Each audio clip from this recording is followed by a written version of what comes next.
au Saint-Esprit, maintenant et toujours, dans les siècles des siècles. Amen. Alléluia. Roi du ciel consolateur, Esprit de vérité, toi qui es partout présent, toi qui emplis tout, trésor de grâce et donateur de vie, viens et demeure en nous.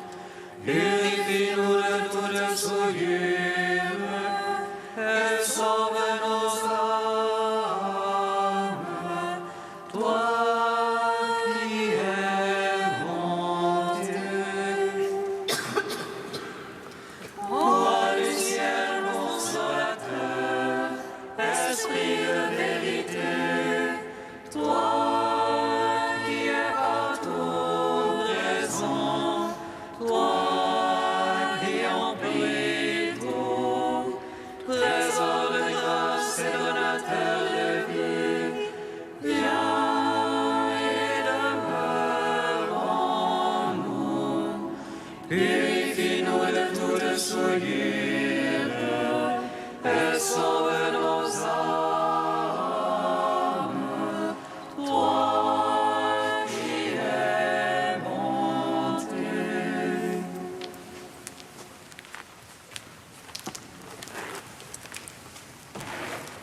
Il est ressuscité des morts, voici qu'il se tient au milieu de nous.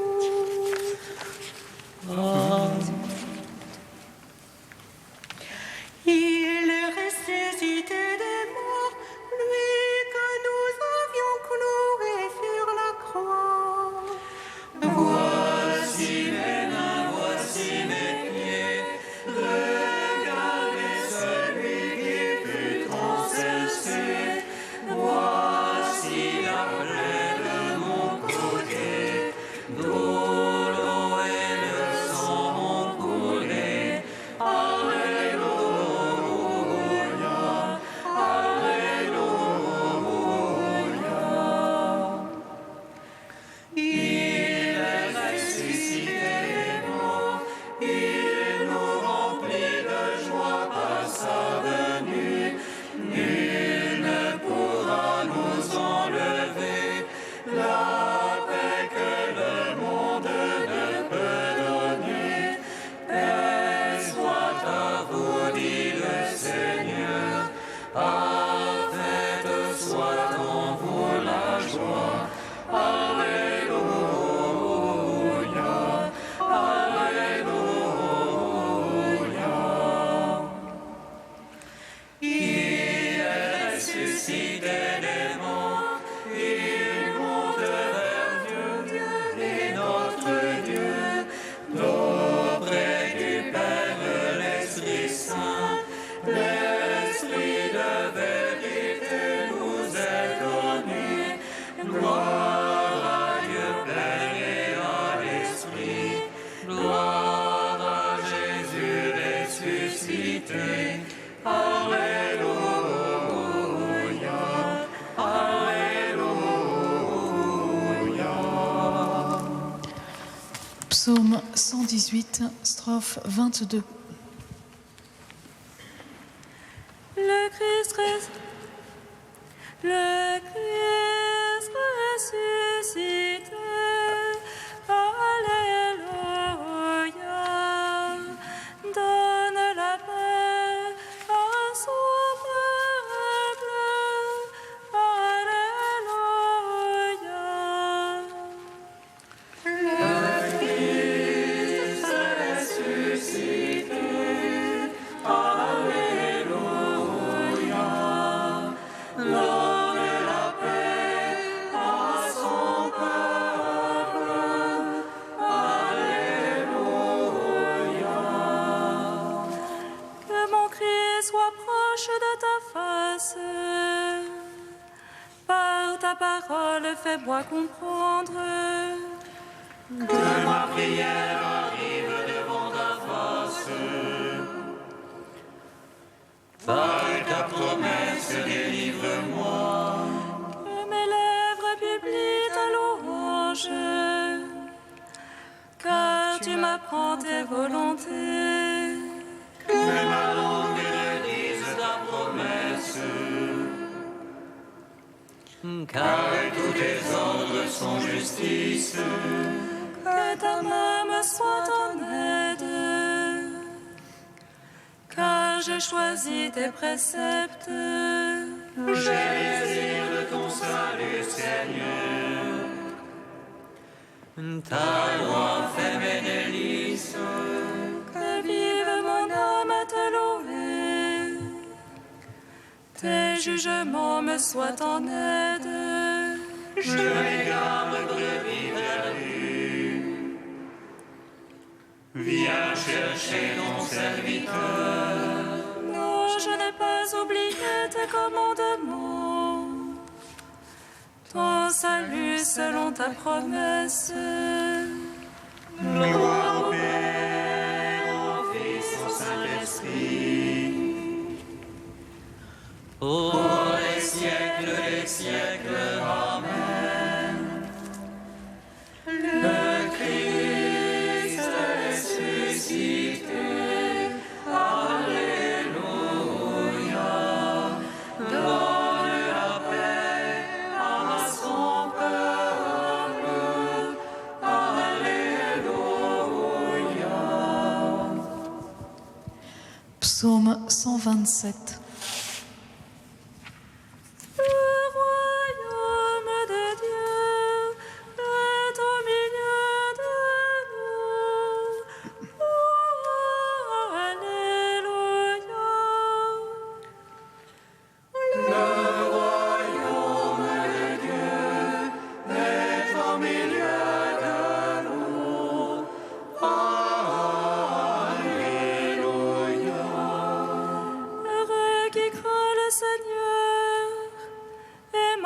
Ses voies.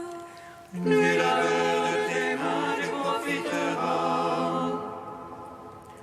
Pour ton aise et bien-être.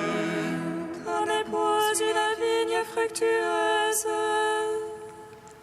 au cœur de ta maison. Il fixe les plants d'olivier. Alentour de la table. Sera béni celui qui craint Dieu. Que le Seigneur te bénisse de Sion pour les jours de ta vie. Puisses-tu voir Jérusalem dans le bonheur et voir les fils de tes fils, paix sur Israël. Gloire au Père, au Fils, au Saint-Esprit, pour les siècles des siècles. Amen. Le royaume de Dieu est au milieu de nous. Alléluia.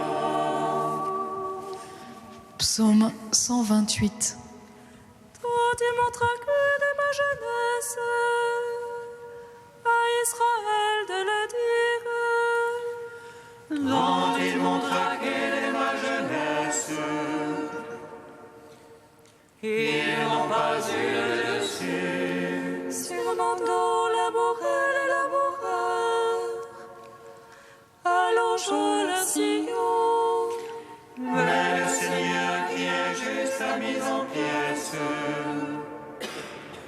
le jour des impies. Qu'ils soient tous confondus, repoussés, les ennemis de Sion. Qu'ils soient comme l'herbe des toits,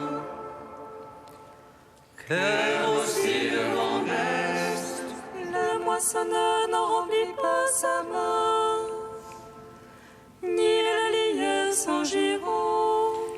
Les poings le diront les passants. Le Seigneur vous bénisse. Gloire au Père, au Fils, au Saint-Esprit.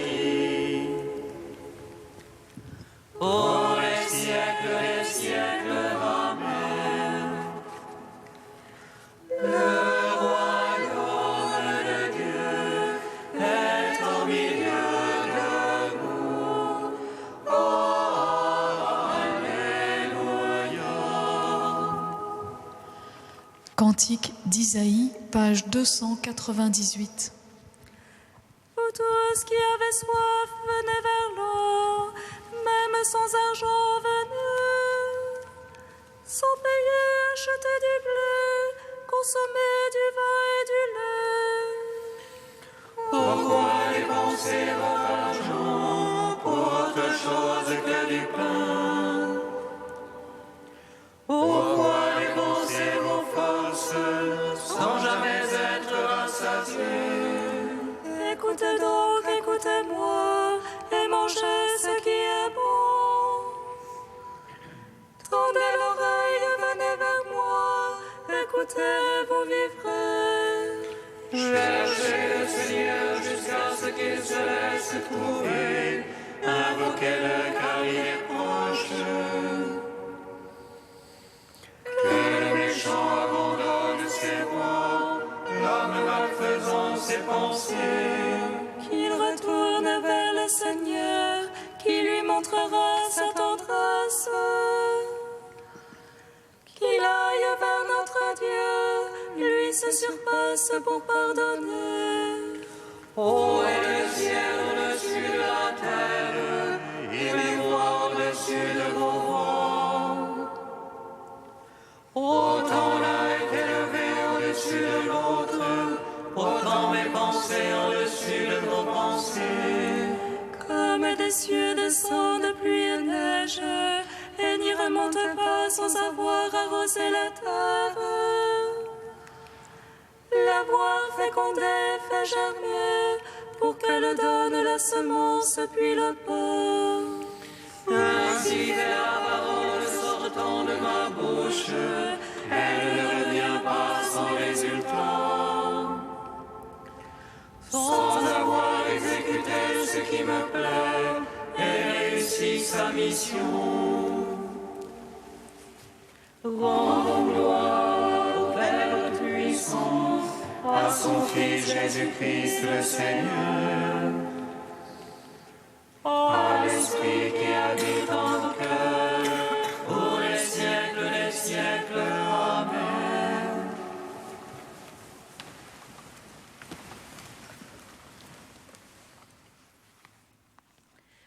Du pape François, la joie de l'amour. Dans le chant du psalmiste apparaissent dans la maison où l'homme et son épouse sont assis à table les enfants qui les accompagnent comme des plants d'olivier, c'est-à-dire pleins d'énergie et de vitalité. Si les parents sont comme les fondements de la maison, les enfants sont comme les pierres vivantes de la famille. Il est significatif que dans l'Ancien Testament, le mot le plus utilisé après le mot « le Seigneur » soit « fils », « ben », un vocable renvoyant au verbe hébreu qui veut dire « construire », « bana ». C'est pourquoi dans le psaume, le don des fils est exalté par des images se référant soit à l'édification d'une maison, soit à la vie sociale et commerciale qui se développait aux portes de la ville. Si le Seigneur ne bâtit la maison, en vain peinent les bâtisseurs. Comme flèche en la main des héros, ainsi les fils de la jeunesse. Heureux l'homme, celui-là qui en a rempli son carquois. Point de honte pour eux quand ils débattent à la porte avec leurs ennemis. Certes, ces images reflètent la culture d'une société antique, mais la présence d'enfants est de toute manière un signe de plénitude de la famille, dans la continuité de la même histoire du salut, de génération en génération. Sous ce jour, nous pouvons présenter une autre dimension de la famille. Nous savons que dans le Nouveau Testament, on parle de l'Église qui se réunit à la maison. Le milieu vital d'une famille pouvait être transformé en église domestique, en siège de l'Eucharistie, de la présence du Christ assis à la même table. La scène brossée dans l'Apocalypse est inoubliable. « Voici, je me tiens à la porte et je frappe. si quelqu'un entend ma voix et ouvre la porte, j'entrerai chez lui pour souper, moi près de lui et lui près de moi. » Ainsi se définit une maison qui, à l'intérieur, jouit de la présence de Dieu, de la prière commune et par conséquent de la bénédiction du Seigneur. C'est ce qui est affirmé dans le psaume « Voilà de quel bien sera béni l'homme qui craint le Seigneur. Que le Seigneur te bénisse de Sion. »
Il règne par l'amour, le sauveur de son peuple. Alléluia.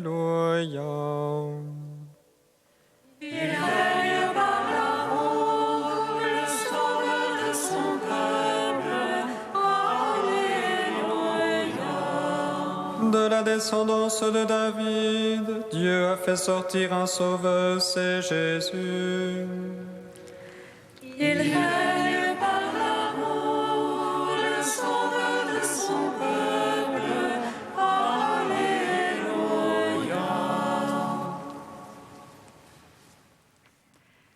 Lecture du livre des Actes des Apôtres.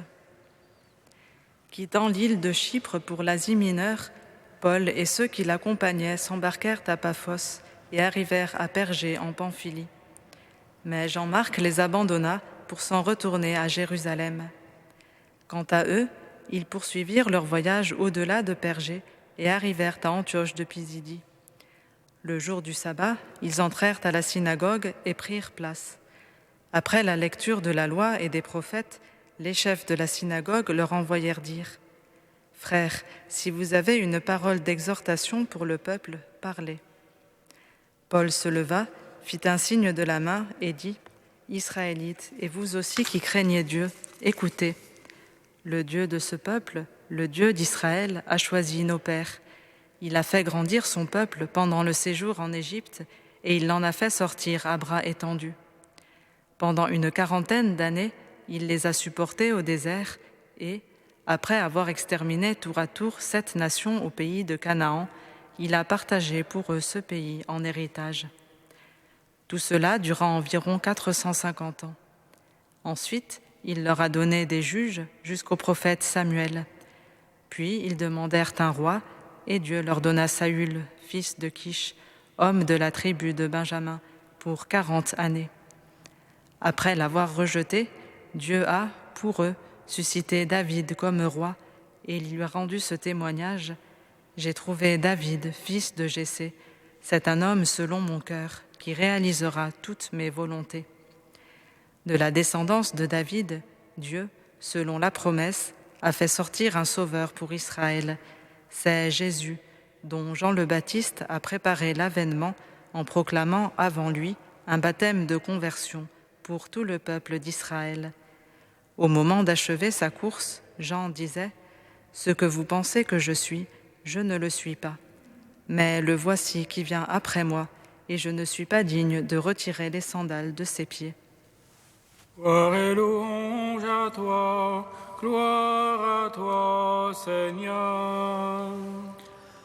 Gloire et louange à toi, gloire à toi, Seigneur.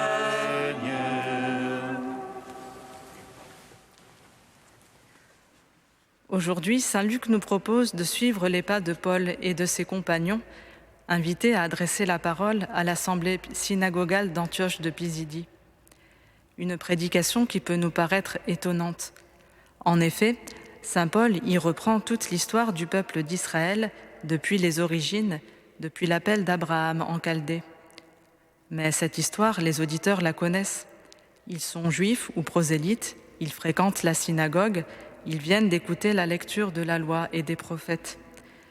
Alors pourquoi un rappel aussi long, aussi détaillé de quelque chose qui est su des auditeurs ?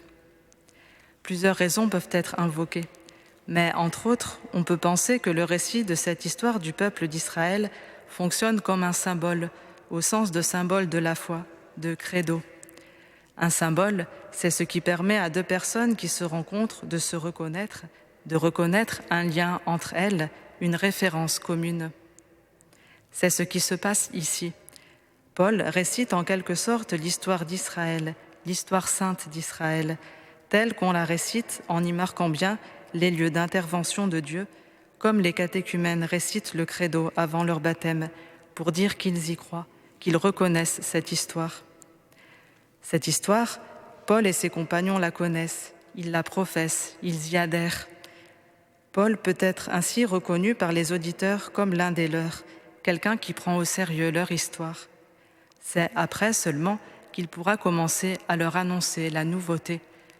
D'abord en leur parlant de Jean-Baptiste, comme nous l'avons entendu ici, puis en leur parlant du Christ.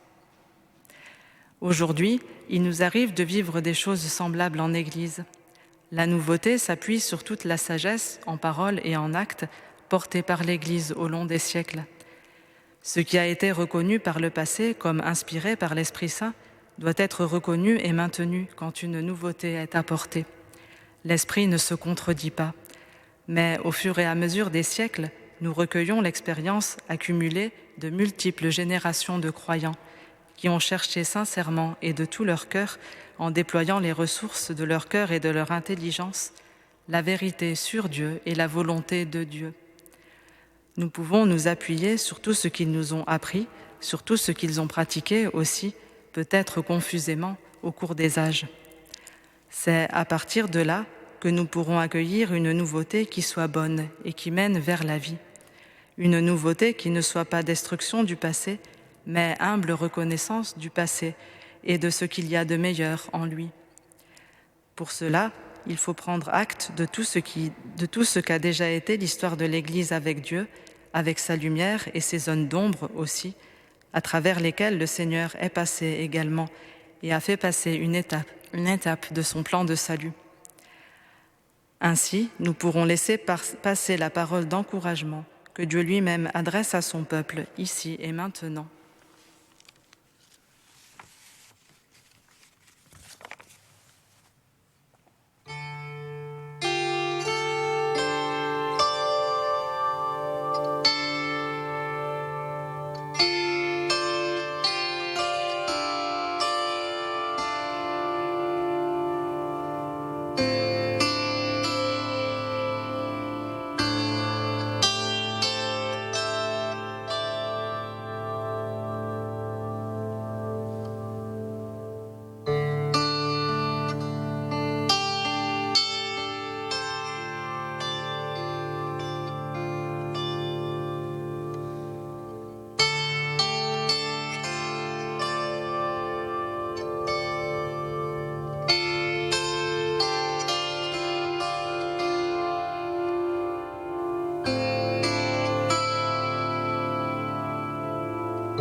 Seigneur, nous te prions.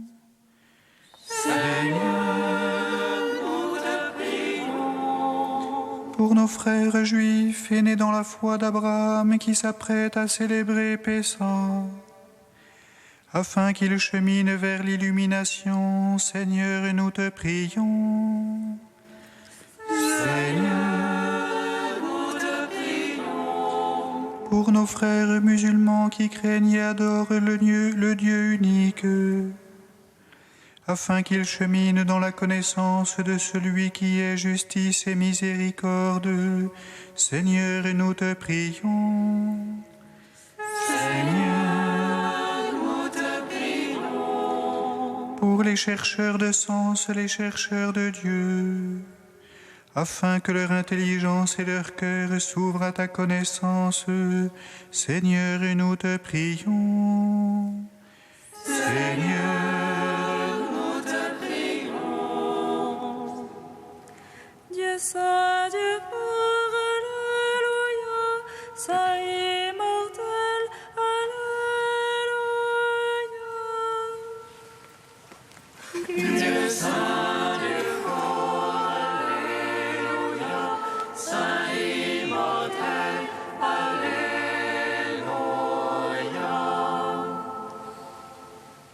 Dieu saint, Dieu fort, Alléluia, Saint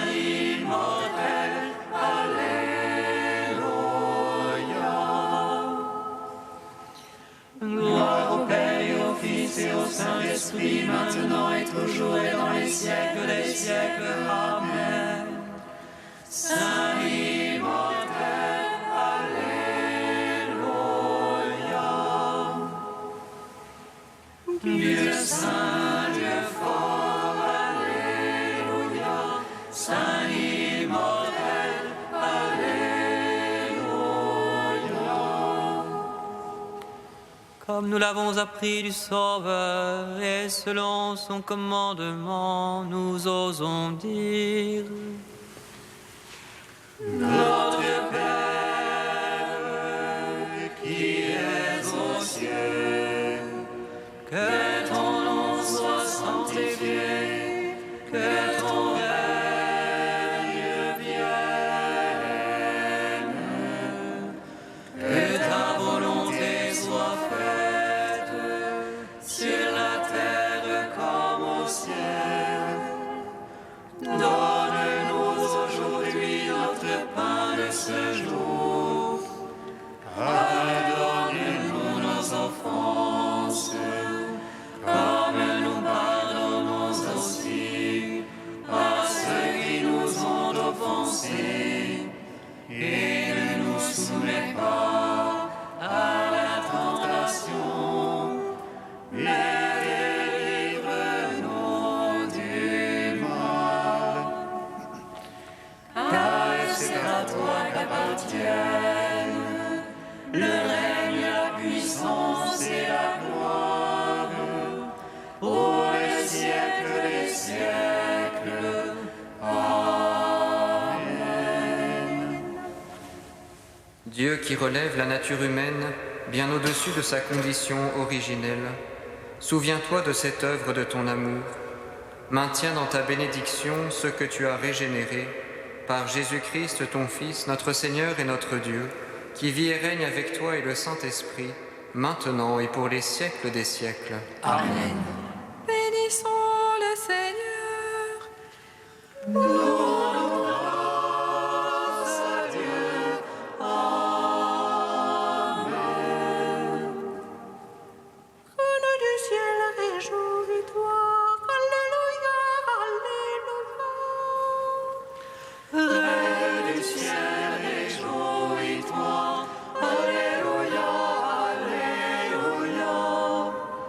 Celui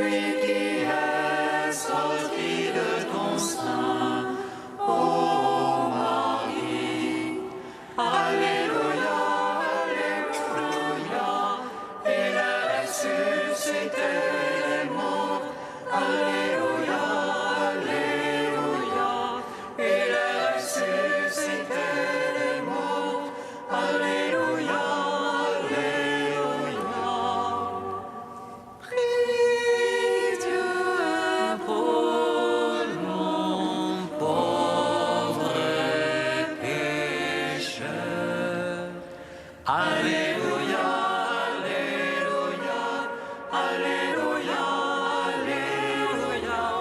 Il est ressuscité des morts. Alléluia, Alléluia. Il est ressuscité